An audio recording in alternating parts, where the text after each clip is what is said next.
Alright, a lot of the internet isn't gonna like this, but I want to try to have a nuanced conversation about how warfare is changing in the age of drones. Because at this point, hyperbolic headlines combined with some truly incredible footage out of Ukraine have sort of congealed into the minds of a lot of us to form something of a caricature of how these systems can be and actually are employed on the battlefield. In our modern upvote, downvote digital culture, we prefer clearly defined lines between good and bad, between effective and ineffective, or between winning and losing.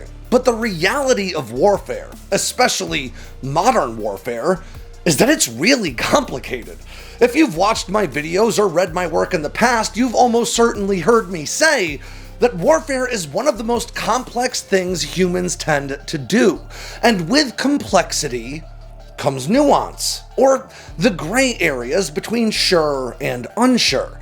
And at its most basic levels, those gray areas of uncertainty are why wars are fought to begin with. Because if predicting battlefield outcomes really was as simple as just comparing stats on a sheet of paper, well, we just do that instead. So let's talk about the reality of drones on the battlefield, why they really aren't all they're cracked up to be, but why that still won't stop military planners and even nerds like me from losing sleep at night. I'm Alex Hollings, and this is Air Power.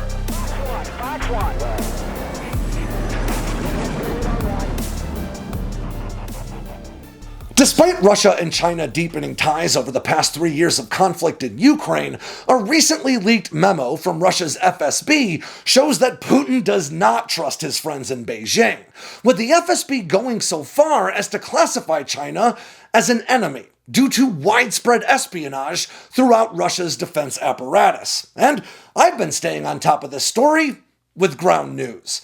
Ground News is an aggregator that collects articles published by outlets all over the world, and then places them all into a single easy-to-read feed that helps me not just stay on top of what's going on, but also to see right through most of the common forms of today's media bias. Right here on Ground News, I can see that 49 outlets have already covered this story, including 8 left-leaning and 8 right-leaning ones. Now, some left-leaning outlets really played up the drama of this story with headlines like, Putin declares it's an unshakable friendship, but his spies say China is the enemy. Whereas many right-leaning outlets took a more nuts and bolts approach to this headline, with takes like, leaked FSB document shows Russia's deep distrust of China. Now, Ground News also shows you a bunch of vital information about these outlets alongside those headlines, like their political bias, factuality rating, corporate ownership, or government affiliations. And I love the Ground News For You tab that compiles stories that are sure to interest me because they're based on topics that I've chosen to stay on top of. Ground News is a big part of my research and my day-to-day news consumption, and it can be for you too. Just go to ground.news/sandboxx with 2 X's, or follow that link in the description below to get 40% off the same Vantage plan that I use every day. Again, that's ground.news/sandboxx to get 40% off their Vantage plan that'll help you stay on top of things. On Thursday, the defense news outlet War on the Rocks published a very interesting piece called I Fought in Ukraine and Here's Why FPV Drones Kinda Suck. The article was penned by Jakum, Jajcay, and I apologize if I mispronounced that. He's a former member of the Slovak Armed Forces and a PhD student at the American University of Beirut, specializing in Middle East studies, but he took a year off from his academic work to volunteer as an infantry rifleman on the front lines of Ukraine. In this piece, and in another he wrote for Real Clear Defense, Jajcay relays his experiences over 10 months of intense fighting in the Kharkiv, Donetsk, and Luhansk oblasts, which saw some of the most intense fighting of this conflict to date. And for at least a few of those 10 months, Jajcay says he fought as one of the drone operators for his platoon, giving him a pretty unique insight into how these systems are employed on the battlefield that few outside of Ukraine could boast. And while the title of Jajcay's piece might come off as overtly anti-drone, I'd contend that his analysis isn't. Instead, he's just offering an incredibly important counterpoint to some of the more exaggerated concept of drone operations that have taken root in Western media over the past few years. Now, I highly recommend that you read Jajcay's piece in its entirety, and I'll include a link to it along with the rest of my citations in the description below. But in the interest of continuing this conversation, I'll do my best to summarize a few of his biggest points. Now, Jajcay's analysis is specific to FPV drones, and that is a really important distinction to make. These days, drone is such a generic term that it's used to reference everything from small quadcopters you could pick up at Walmart to bomber-sized flying wings soaking up signals intelligence from the top of the stratosphere. FPV drones, or first-person view drones, again, are small Group 1 quadcopters that generally carry payloads of under 20 pounds, are powered by 4 small propellers positioned on each corner, and are controlled by operators wearing what basically amounts to virtual reality goggles showing the drone's camera feed, hence that first-person view part of the name. Now, these are the very drones you've all but certainly seen wreaking havoc on both Russian and Ukrainian tanks and other armored vehicles throughout Russia's ongoing invasion. And in terms of size and capability, they're also very similar to those used in Ukraine's groundbreaking strikes against Russian bombers across 4 air bases deep inside Russia just a few weeks ago. And based on those 2 points alone, you're probably inclined to categorize these drones as game-changing battlefield assets with few, if any, real ways to counter them. But the successes we see captured in video clips and news stories that make the rounds online can be a bit misleading. The truth about drone warfare in Ukraine is that it doesn't always work. Technical issues and technological limitations force either very specific use cases or very high failure rates. And in a lot of situations, explosive-laden drones are actually the more expensive option rather than the bargain that they're so often presented as. During his time in Ukraine, Jajcay recorded the stats of the drone operations conducted by his platoon, and we should acknowledge that as a pretty small sample size for this discussion, but it can nonetheless offer us some pretty valuable insight into how effective these systems really are. And he found that, on average, each FPV drone strike was more likely to end in failure than in success. I'll quote Jajcay directly now, quote, "I found that 43% of our sorties resulted in a hit on the intended target, in the sense that the drone was able to successfully fly all the way to the target, identify it correctly, hit it, and the drone's explosive charge detonated as it was supposed to. This number does not include instances when our higher command requested a sortie, but we had to decline because we knew that we could not strike the target for reasons such as weather, technical problems, or electronic interference. If this type of pre-aborted mission is included in the total, the success rate drops to between 20 and 30%. Now, this was partially because of technological constraints, but also because FPV drones are downright tough to operate, and even after going through Ukraine's 5-month drone pilot course, most operators still needed a lot more practice before being able to close with moving targets or even enter open doors. Because of this, Ukraine often resorts to using these armed FPV drones as, quote, a second tap, as Jajcay put it, and a combined arms double tap meant to take out armored vehicles and the like. After a tank or APC was hit by a mortar, artillery strike, or by ordnance dropped on it from larger reusable drones, FPV drones would be sent in to ensure the kill, striking the vehicle again to make sure it couldn't be recovered or repaired. Now, this is a common facet of FPV drone footage from the front, with drones shown flying into open hatches of damaged and abandoned vehicles and the like. But the problem with using FPV drones for this job is that it's actually more expensive than the old method of just hitting the vehicle again with whatever took it out in the first place. While a drone might only cost around $500, hitting the target with another mortar or a 40mm grenade would ring in at closer to $100 instead. Jajcay highlights that his commanders often used FPV drones in these strikes not necessarily because they were so well suited for the job, but rather because they were just already on hand. Now, that isn't great, but it also isn't the end of the drone operator's woes.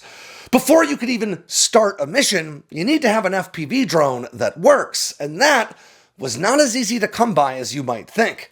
By Jajcay's accounting, roughly 25% of the FPV drones they received had technical problems that prevented them from even taking off. And those drones were then cannibalized for parts to get other ineffective drones to work.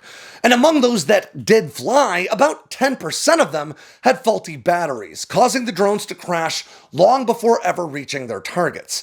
And these issues only compounded the standard issue challenges of the job, trying to fly these drones for upwards of 10 kilometers, or more than 6 miles, with no onboard navigation system, no night vision or thermal capabilities in the dark, and constant competition between drone operators on both sides for the relatively few radio frequencies used to control them. Now, I know what you're thinking because, well, I thought it too. These are all problems with well-established solutions that we could just integrate into these small FPV drones to make them more resilient, more capable, and more successful in the fight, right?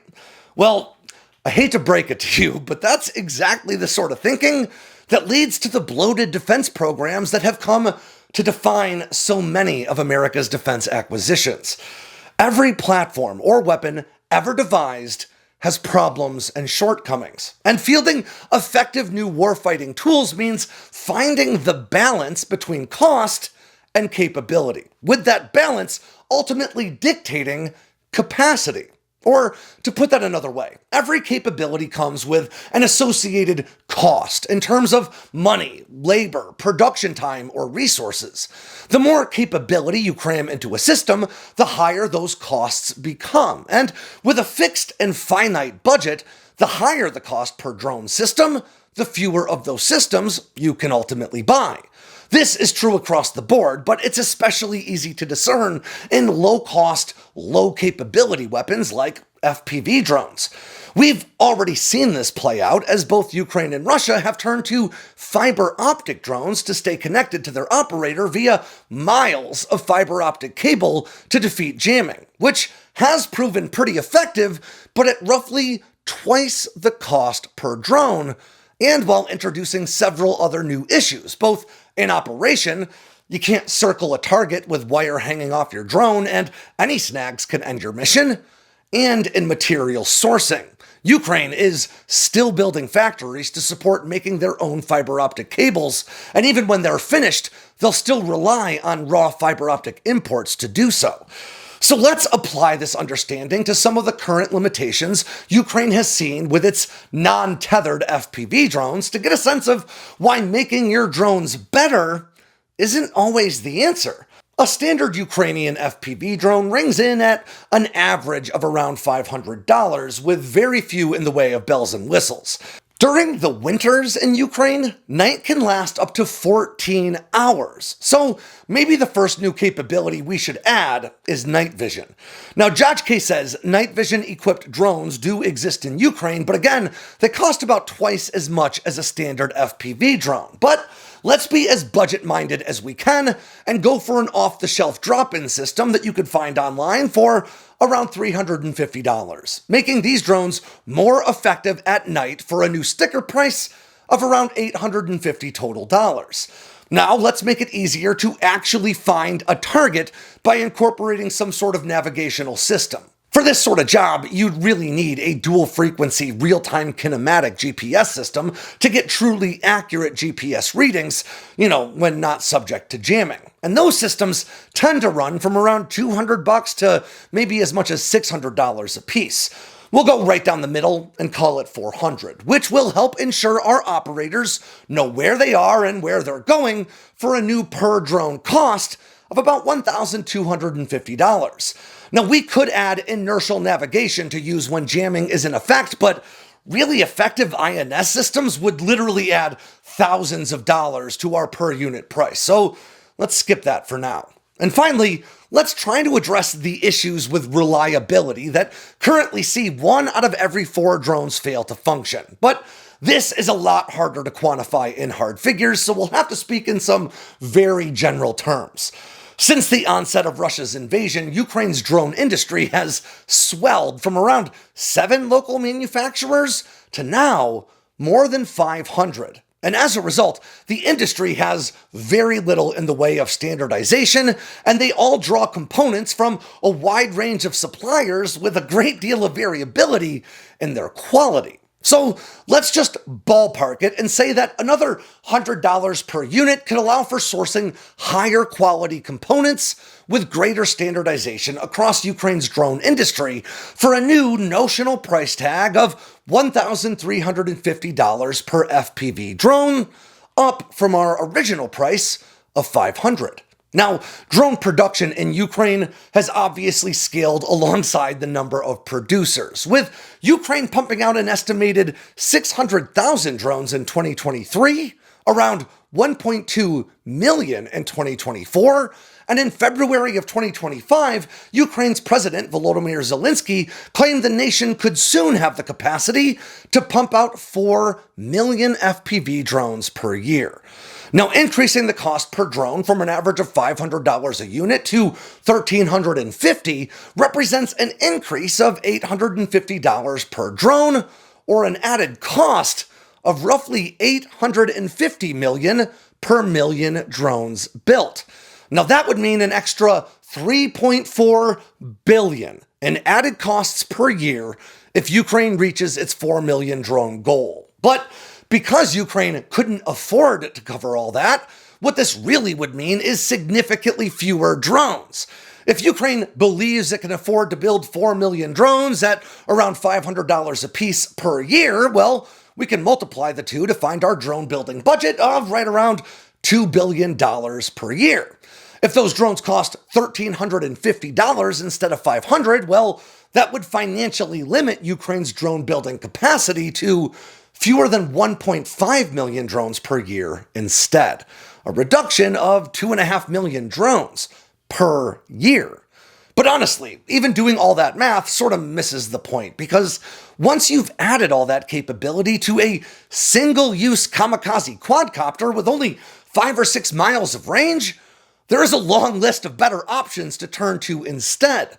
With improved reliability, night vision, and GPS, you could take the explosive payload out of your quadcopter to increase its range or its endurance, and then just use it to relay target coordinates back to nearby mortar or artillery crews to fire their own second half of that double tap, again, at around $100 a shot. And when this isn't feasible, you could turn to larger drone systems, like the Ukrainian-sourced Hornet Queen, which is a fully reusable quadcopter with night vision and the ability to drop payloads of up to 12 pounds on targets as far away as 15 kilometers, or around 9.3 miles out, while still having enough juice left over to make it all the way home.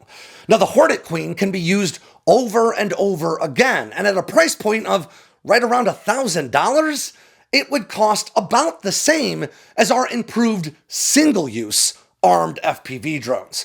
But by now, you're probably either thinking that quadcopter drones just really aren't as useful on the battlefield as most people seem to believe, or you're writing a strongly worded comment about how short-sighted I am to think that today's technological limitations will dictate drone operations in the years and even decades to come. So let's take a minute to rein both of those lines of thought in a bit, because, like I said at the top, this is a pretty nuanced topic. I'm not here to convince you that drones are useless any more than I'm here to convince you that drones are the end-all be-all of warfare. Instead, I am trying to show you that drones, like hypersonic missiles or stealth aircraft, are not an all-purpose solution to the problem that is warfare. They're another tool in a commander's toolbox that, in the right set of circumstances, could make all the difference in the world, but when used in the wrong ones, are practically useless. And as we've discussed on this channel in the past plenty of times, if you keep trying to add more range, more payload, more sensors to your kamikaze drone, what you ultimately end up with is a cruise missile instead. And while cruise missiles are very useful weapons, they're also, pretty darn expensive because of all those capabilities that we cram into them. The scariest thing about small armed FPV drones is their volume. They're cheap enough to produce in large numbers, and that means you can afford to throw a lot of them at the right kinds of targets. But in order to be that cheap, it means minimal protection against jamming, very little shielding against electromagnetic or microwave interference, very little autonomy when disconnected from an operator, and a steep learning curve to operate these drones effectively. They're great because they're cheap, but they're also limited because they're cheap. As today's new technologies become more ubiquitous on the market, it will get cheaper to field more capable drones. And on a long enough timeline, GPS, inertial navigation, end-to-end encryption, and more may all be inexpensive enough to stick into every Happy Meal toy. But these advancements aren't going to happen in a vacuum. That same progress will be occurring on the other side of the drone equation, with jammers, microwave weapons, and other counter-UAS systems also evolving and maturing to counter the next generation of drone weapons to come. And so goes the back and forth of defense technology, as it has since the first caveman realized he could bash his neighbors with a rock, and a second caveman realized he could make him think twice about it by sharpening his favorite walking stick. From my vantage point, drone warfare is just an extension of the same thing we've been doing for ages. Finding a way to kill a guy who's way over there. And right now, we're actively living through one of those transitional periods that follow each time our approach to doing that shifts.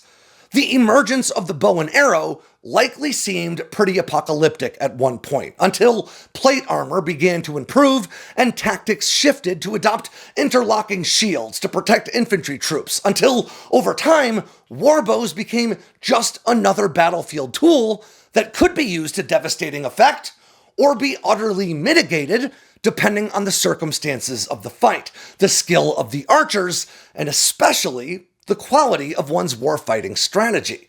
The introduction of machine guns made traditional infantry charges untenable, but warfare runs like a river, not stopping in the face of new obstacles, but running around it. And before long, trench warfare mitigated the value of machine guns on the front lines, while combined arms tactics took shape to overcome the suppressing fire provided by these weapons. World War II saw the introduction of both ballistic and cruise missiles, with V-2 rockets reaching hypersonic velocities as they closed with British targets, and V-1 buzz bombs crossing the English Channel like Japan's kamikaze fighters, but without a pilot on board. These weapons have evolved into some of the most destructive systems mankind has ever devised. But today, intercepting cruise missiles in midair, and even ballistic missiles in outer space, has become such a common event that it barely makes a ripple in the headlines. The river of warfare just kept flowing, shifting our tactics and our technology to the point where news outlets now breathlessly cover the missiles that make it through a nation's air defenses instead, as though successfully intercepting a weapon, screaming into the atmosphere at Mach 18 is a given, and not the mathematical and technological miracle that it actually is. And as valuable and seriously useful and even downright terrifying as small quadcopters really can be on the battlefield, they're not an exception to this rule. With countless counter-drone systems continuing to be fielded by the day, it is only a matter of time before quadcopters, like so many technologies before them, take a permanent place on the list of battlefield assets that every effective fighting unit brings to bear. And every effective fighting unit has ways to counter. And in the end, winning or losing will still be decided the same way it always was. Through the blood, the sweat, and the tears, and certainly the bravery of the men and women in the fight as they wade through that never-ending river of warfare, waiting for the next new technology that headlines will say changes everything. And even if those headlines manage to trick some people, the river knows better. And now, we do too. And with that, ends yet another edition of Air Power from Sandboxx News. I'm Alex Hollings. Make sure to swing by sandboxnews.com today and every day for all the latest in news, entertainment, and now merch from all around the force. If you got anything out of today's video, make sure to click like and subscribe down below and leave me a comment so I know what I should cover next. And of course, don't forget to tap on that bell icon so you never miss a drop from Sandboxx News.